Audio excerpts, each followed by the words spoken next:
दरियाई रावी, सतलुज और चनाब के बलाई इलाकों में तेज बारिशों की पेशगोई कर दी गई है। कैचमेंट एरियाज में मुमकिन बारिशों के बायस तीनों दरियाओं में सैलाबी कैफियत पैदा होने के खदशात सामने आ गए। मुतालिका इदारों को तैयारियां मुकम्मल करने की हिदायत जारी। इसी हवाले से जानते हैं लाहौर से नुमाइंदा दुनिया न्यूज़ सुहेल कैसर से। जी बताइएगा।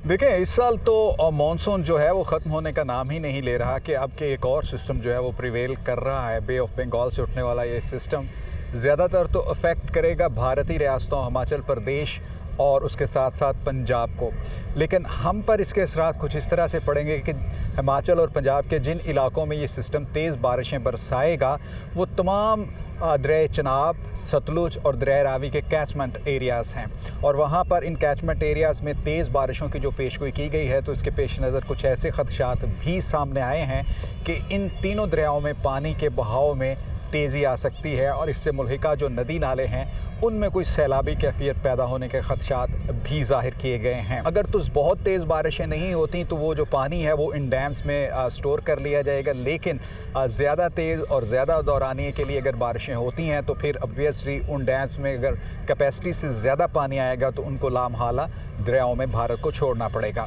इसके तनाजुर में जो मुतल्लका इदारे हैं उनकी तरफ से ये मुतनब्बे किया गया है ऐसे अफराद को जो इन दरियाओं के इर्द गिर्द या इनसे मुल्हिका जो सैलाबी नदी नाले हैं उनके इर्द गिर्द रहते हैं कि वो मोहतात रहें और अगर कोई बहुत ज़्यादा नाखुशगवार सूरत हाल पैदा होती है तो नकल मकानी के लिए भी उनको अपने इंतज़ामात मुकम्मल रखने चाहिए। जी।